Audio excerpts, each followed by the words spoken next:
Hi. So in the previous session, we have completed the following topics: list, stacks, queues, and priority queues. Now we are going to take up a few doubts in the array list and the priority queues, which is the spliterator, as well as how the two-array function works in the array list. Okay. So now first, I'm going to give you a quick access to what the spliterator is.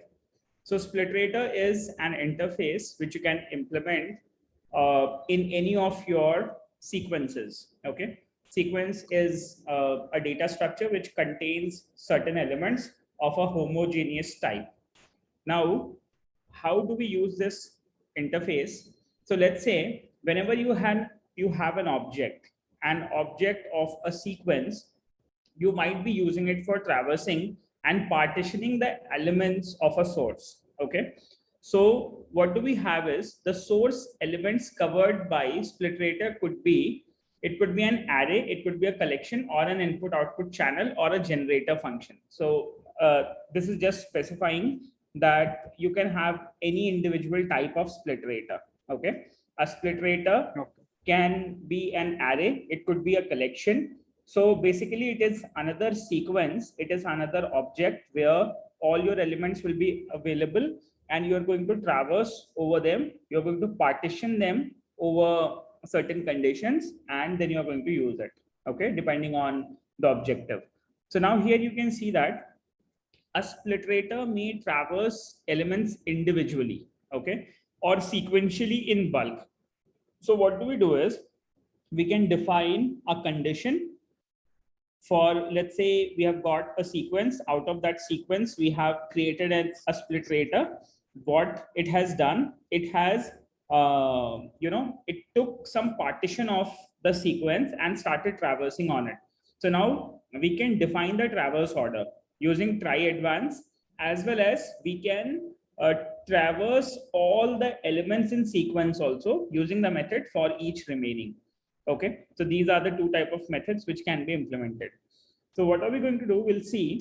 So a spliterator may also partition off some of its elements using try-split. Okay, so try-split is also a method with which you can make out second spliterator out of the existing spliterator object which you created. Okay, and this is generally used in parallel processing. Wherever you are implementing parallel processes on a data structure, there we can use the spliterator. So what a spliterator could do, parallelly the data can be processed so as to speed up the execution. Okay, suppose we are working on, say, a very large data. Okay, suppose there are TBs of data. Consider social networks like Facebook or Twitter. Okay, so let's say there are a lot of data is coming in. Now the data will be stored into a sequence, or it might be stored into a data structure. Now to traverse whatever is coming in, we have to perform parallel operations in order to speed up the execution. So to perform those parallel operations, it is a possibility that the very large data set which we have got on the social network, we can quickly divide the data, or we can traverse the data in that sequence by creating multiple splitrators. Okay, so with the multiple splitrators, we will be able to process the very large data at a very shorter duration of time using the parallel operations. Okay, is that clear? Hello? Yes. Yeah. Yes. So operations using a spliterator that cannot split. Okay, so what do we are going to do? So let's say it says or does so in a highly imbalanced or an efficient or some parallelism, not a problem. So what do we do whenever we have a very large data structure available in which we have a very large sequence of information? We try to create a spliterator which can traverse the data structure in parallel. Okay, so there might be a possibility. Suppose if I draw it here, suppose you have a very large data structure available somewhat like this. Okay, and consider this data is of, let's say, 100 TVs. Okay, it's 100 TVs of data available in a data structure. So what you can do is, if you want to use an iterator to traverse each and every element in this 100 TBs, and suppose it is of big O of n time complexity. So it will take, and suppose one TB takes 1 hour. So 100 TBs is going to take 100 hours. Okay. So I'm just saying, let's say you have 100 TBs of data, and consider your the data traverse speed is 1 TB per hour, let's say. Okay. So eventually, if we are going with a existing iterator, okay, so it's going to take around 100 hours to process the complete data. But eventually, it will be very, very, very weird way of implementation. So now what do we have is, there are certain data structures which provide you a new kind of iterator, which is known as Spliterator. Okay. What it does, it splits the iterator objects, which means when you have a very large data set available or a data structure available, let's say we are going to split it into 10 boxes. Okay. Suppose the maximum time which we can afford to complete this operation is 1 hour.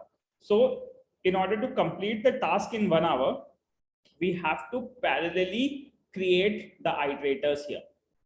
Okay. And when we parallelly create the iterators, so what you can do is, let's say each and every iterator object, suppose this is going to be my SPL iterator object 1, this is going to be my SPL iterator object 2, this is going to be my SPL iterator object 3, similarly 4, 5, 6, 7. So let's say I have 7 iterators, SPL 7. Okay. So these Splitrators are going to travel the elements within the certain duration of time on their individual objects. Okay. So this is how you can parallelly execute the iteration process on a very large data set and get to the solution, whatever process you were trying to implement. Okay. You understood the point? Yes.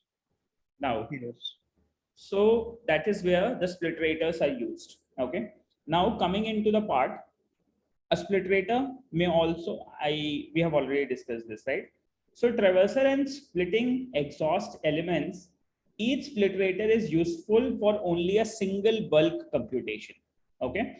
So you might be having multiple bulk computation over a very large data set. So what you can do is, you should not use one spliterator object to traverse two different split sets. It is always advised to create multiple spliterator objects and use that spliterator object to perform the computation on the same split, okay, or the same piece of the object where you want to traverse the data. Clear? Yes.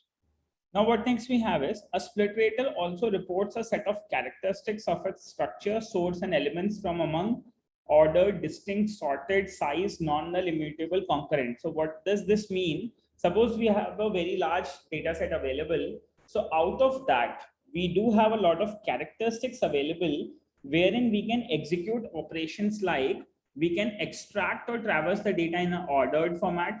We can quickly identify the distinct elements out of that iterator object for that piece of data which we are traversing. We can quickly sort the data. We can have the sized information. We can quickly remove the non-null.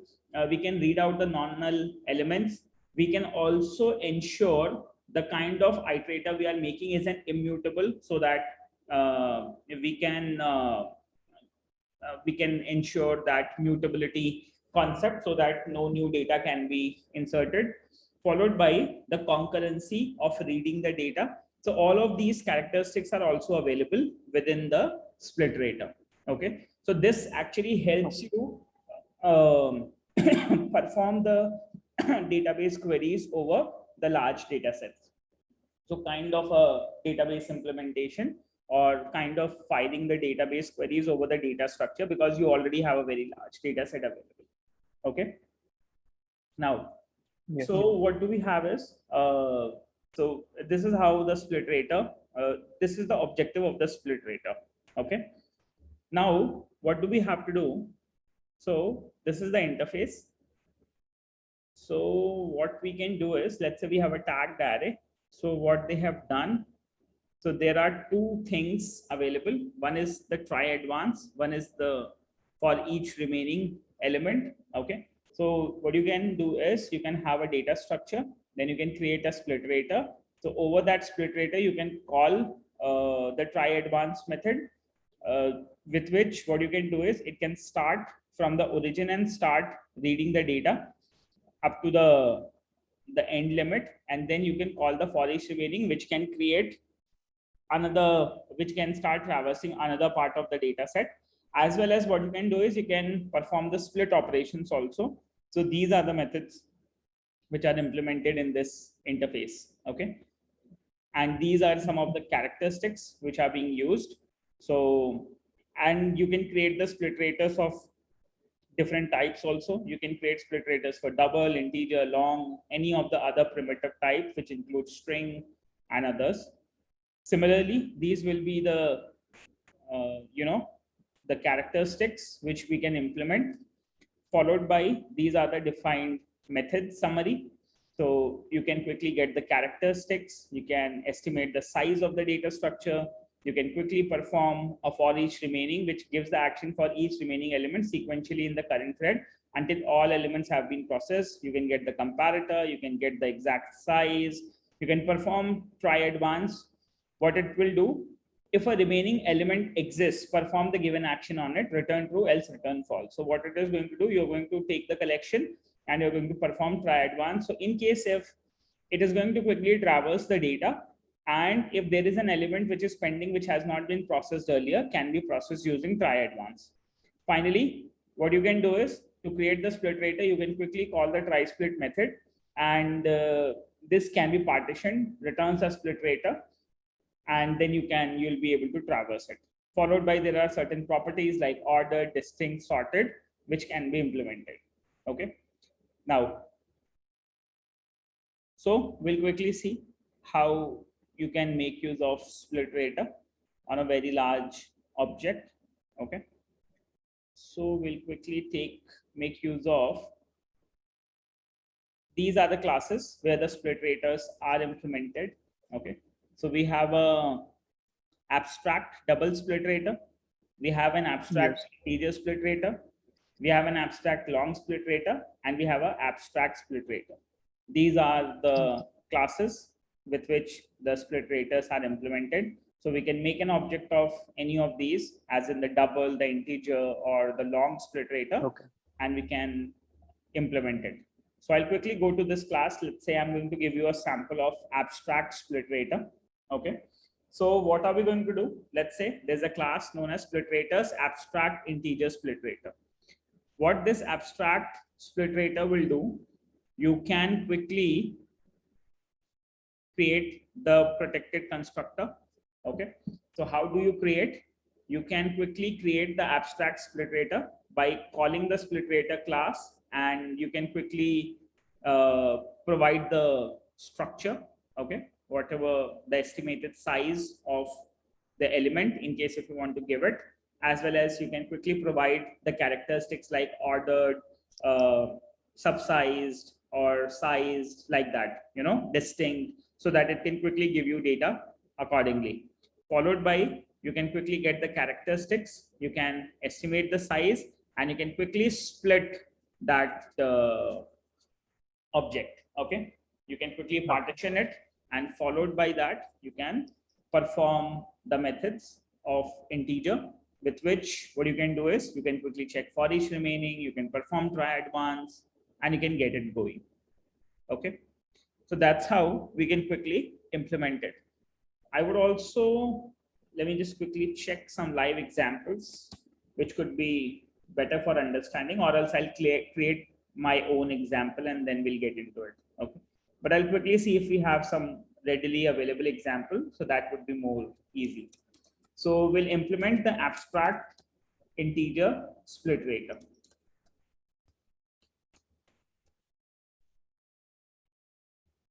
So I'm going to use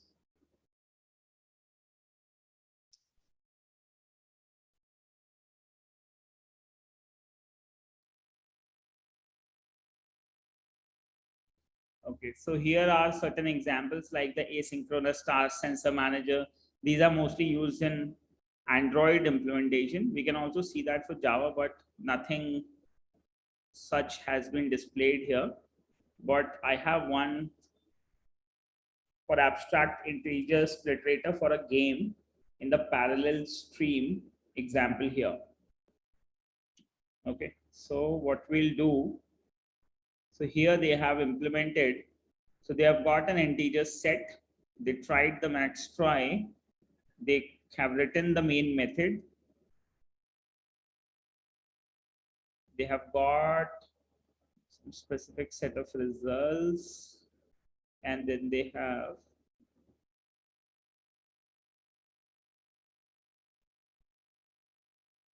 okay, anyways, it isn't a very nice example which we could have used.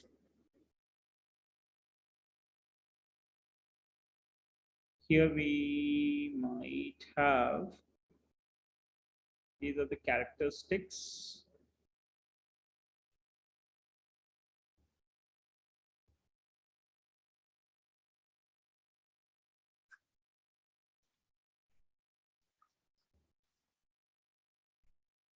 Okay, I guess I might use my own example either. I'll see if we have any good thing in the asynchronous task part. It has, these are basically the Android implementations for parallel processing tasks. Okay. I think they have used anything as such here. Sure. Anyways, what I'll do, let me just quickly show you how we can quickly implement that. For the parallelism part, we could have done this also.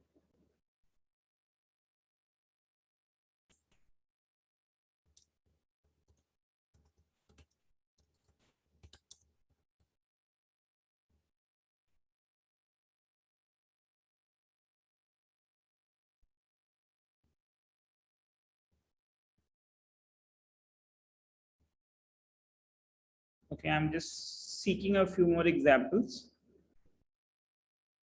Here, I think I've got a nice block for the parallelism.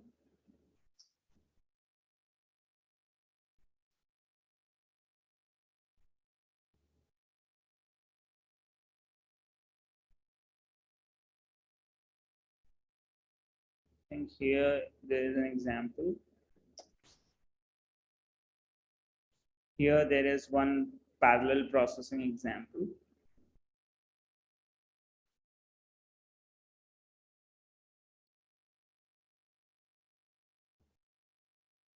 Okay, so what we'll do, quickly walk you through this.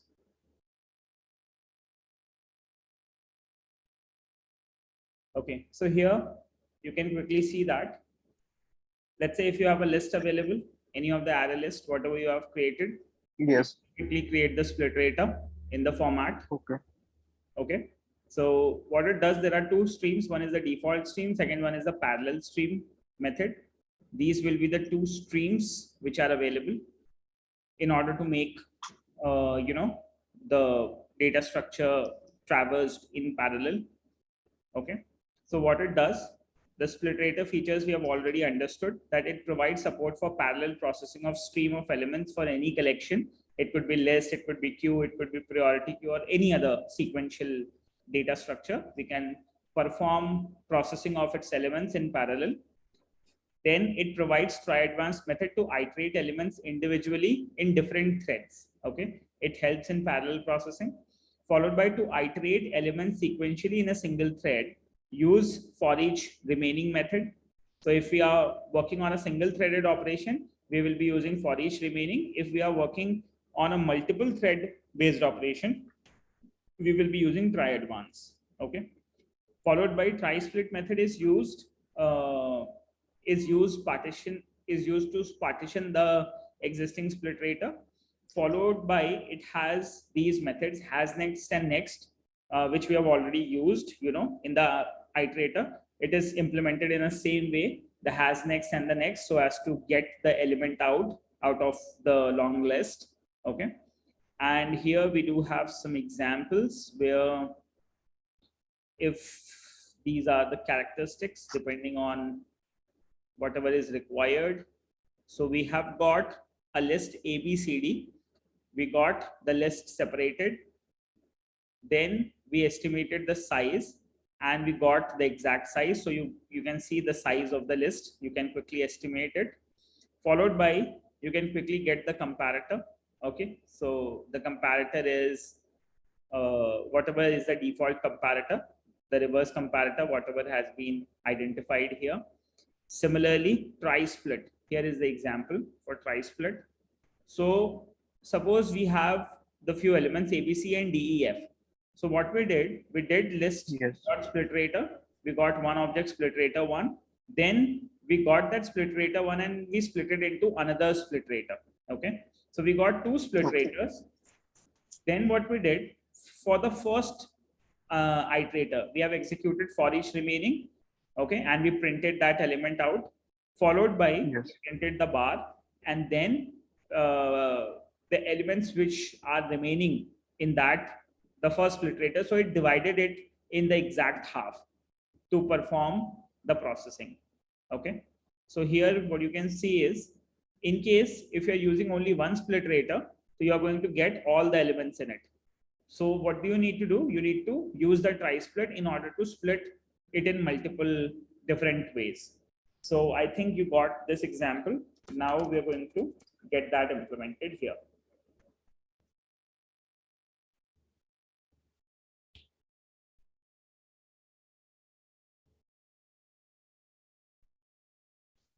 And just we need to replace the method for each remaining with try advance in case if we are working on a parallel mode.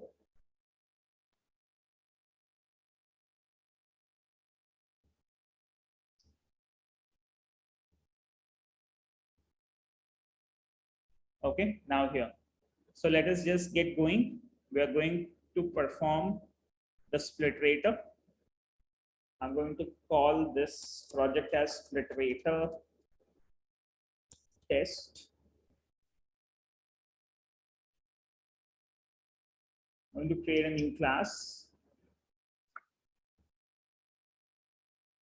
My Spliterator test.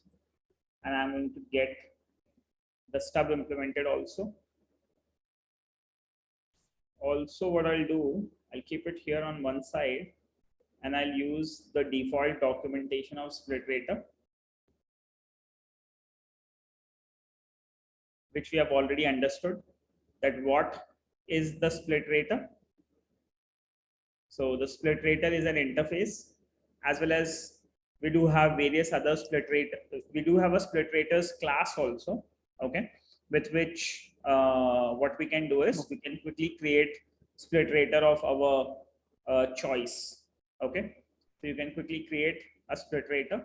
We can quickly see the constructor details. These are various,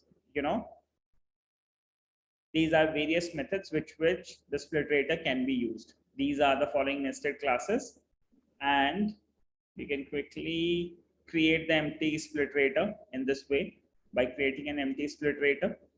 Also, you can directly call that Spliterator method within your ArrayList or whatever object you are using it. Now, so what we will do, we'll quickly get back to, let's say, the ArrayList. ArrayList. And we are going to perform the Spliterator on this ArrayList. We'll quickly see if it does has the Spliterator available. Ensure for each empty last iterator PQRS Spliterator. Okay, so it does have this Spliterator available. So I'm going to use this one. Okay. So we are going to call the Spliterator method over the ArrayList. Then what we can do, we can quickly pass any of the characteristics and then we can start using it. So now, so let's say I'm going to create an ArrayList. So let's say I'm going to call new ArrayList. I have created a new ArrayList. You can quickly define the type of the ArrayList also.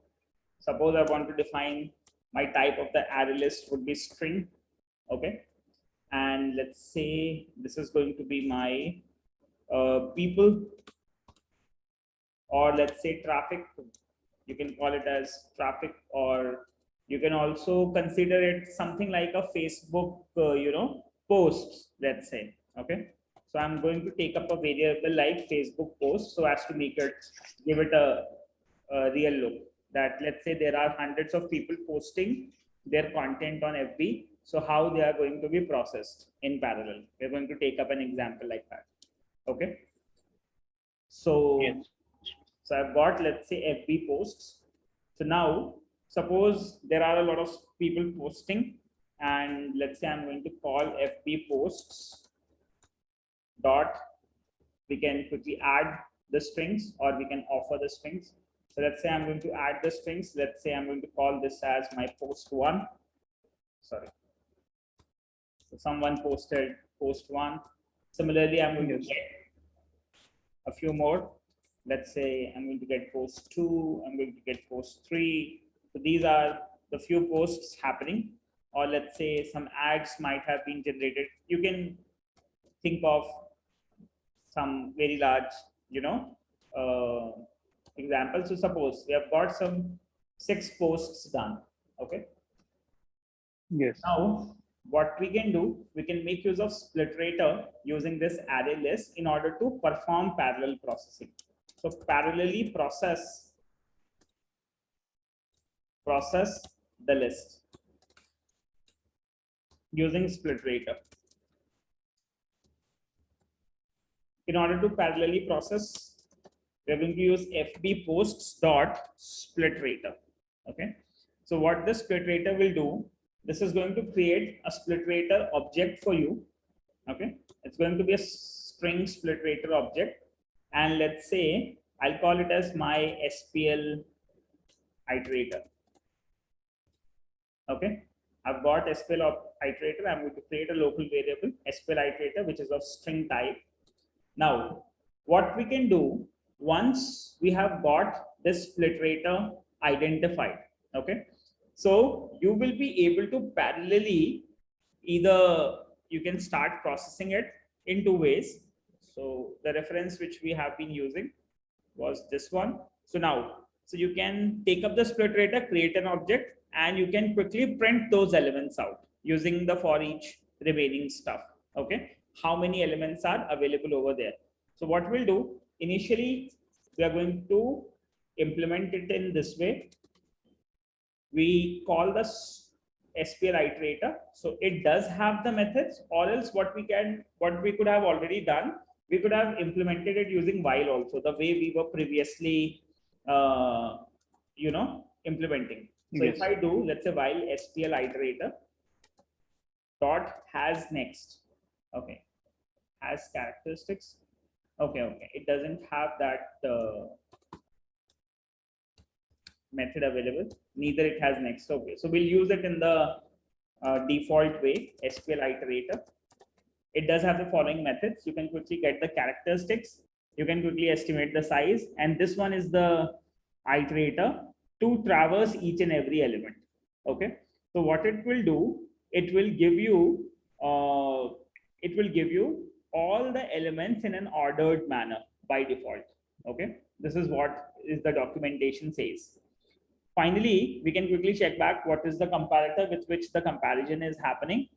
Also, there is another method which is try advance. So if a remaining element exists, it will perform the action on it. Okay, so we can use for each remaining as well as try advance. Followed by, we can also use try split on the current object so as to divide it further and then perform the operation. So first, we are going to call for each SPL iterator dot for each remaining. This is I'm currently implementing just to show you what are we going to print. Okay, so we are going to call system dot out, and we are going to print each and every object here.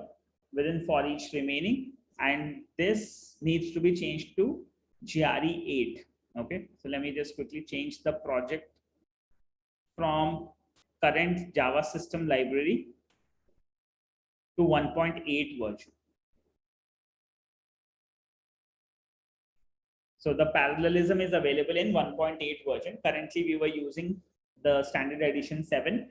So the latest standard edition available is 11 as of now, and I think 11.12 is also available. So the latest standard edition of Java supports parallel programming. Okay. So what we can do is we can quickly print all of these elements initially. So when I'm going to run this, so what is going to happen? You're going to quickly get all the elements printed out. So currently it has not been split. We have got all the 6 posts. Okay. So suppose this iterator was, let's say, capable enough to handle the existing data. But suppose if the data is increasing eventually. So what do you want is, you want to quickly estimate the size, and depending on the size, you want to create the number of iterators. Okay, so we can do that. So we can quickly use SPL iterator, and we can quickly get the size, get the exact size if known, or we can quickly get the estimated size. So I'm going to quickly estimate the size of the data structure. So I'll say system.out.println, and I'm going to call,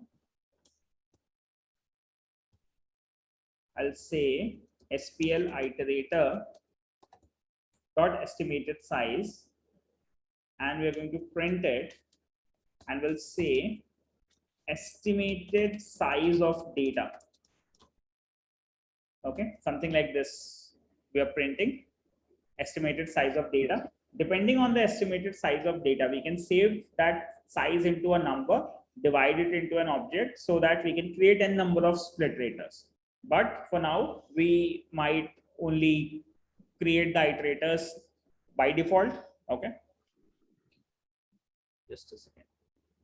Estimated size of the iterator, I will keep it here. Before we traverse it, it was showing 0 because none of the elements were left processing. Okay, so now you can see that there are 6 elements left to be processed, and these were the 6 elements, 1, 2, 3, 4, 5, 6. Okay, and then we tried processing those elements. Okay, then there is another method, which is get the exact size if known. We'll implement that also. SPL iterator and dot get exact size if known, and I'm going to call this as exact size. So let's run it. Now when we run, so we can see that the exact size is 6. Now if I get out of, once we are done processing, once we are processing the data, to run it, so you can see that how much is the estimated size. The estimated size is 0, and the exact size processed is 0, which means automatically the remaining elements are 0 now. Okay, now what we do need to do, let's say if you have got an element, you can quickly divide the iterators into multiple iterators, and then you can start iterating. So what we can do is, so I've got one SPL iterator, I'm going to split the SPL iterator. Okay, now I'm going to call SPL iterator dot try split. Okay, so what it is going to do, it is going to give me another iterator. I'm going to call it as SPL iterator 2. Okay, and I'm going to create a variable, local variable for it, and this makes my another iterator. So I split the iterator into second one. Similarly, I will split let's say I can further iterate, or I can further split in case if my data structure is too large. Okay. So this time I'm going to check the iterator size for the first one. And similarly, I want to check the iterator size for the second one. So I'm going to change it to SQL iterator 2, SQL iterator 2, SQL iterator 2 dot remaining, SQL iterator 2 dot estimated size. Okay, like this. So that's what SPL2, I'm going to call it as SPL2, SPL2, SPL2, and followed by SPL2. Similarly, here we have SPL1 and the SPL1. So there are two splitterators now. Yes. I believe this is understood. Yes. Now when we run, will be halved. So now you can see that automatically SPL1 now has an estimated size of 3 and 456 has been processed, and your second iterator has 3 and all those 3 posts have been processed. Okay. So I believe you are clear with the concept of what is the meaning of SPL iterator. Yes. So I have one question. So why does that Spliterator like do the post 4, 5, 6 first, not 1, 2, 3? Why it does the 4, 5, 6 first? See, when it comes to splitting, what it always does, it might be iterating from reverse order. Okay. So whenever we are creating the splitter, we can quickly define that how do we want the characteristics. We want unordered, we want ordered, we want reverse order. So you can define the way. By default, what it does, it divides it into 2 ways, with which, suppose you got 6 elements initially, okay, within your spliterator. Then you divided the spliterator into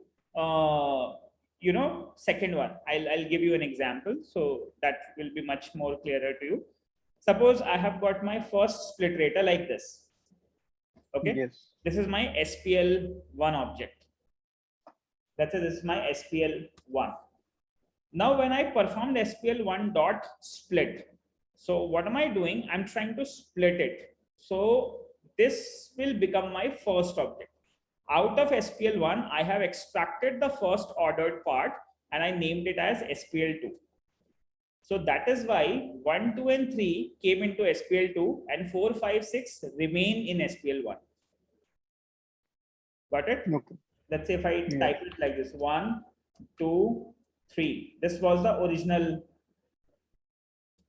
structure. 4, 5, and 6.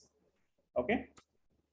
Let's say this was the original structure. So initially the complete SPL1 was 1, 2, 3, 4, 5, 6.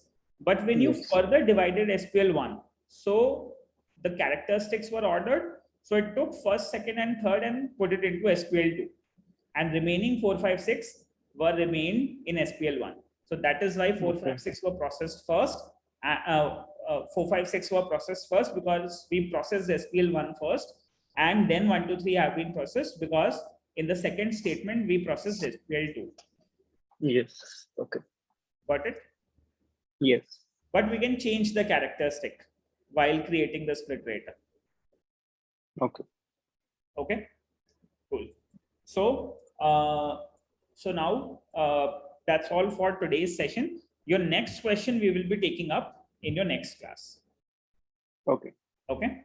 So I believe you are clear with the concept of parallel programming also when it comes to processing the data structures. Yes. Yeah, cool. So now you can implement this practice, and rest will catch up in the next session.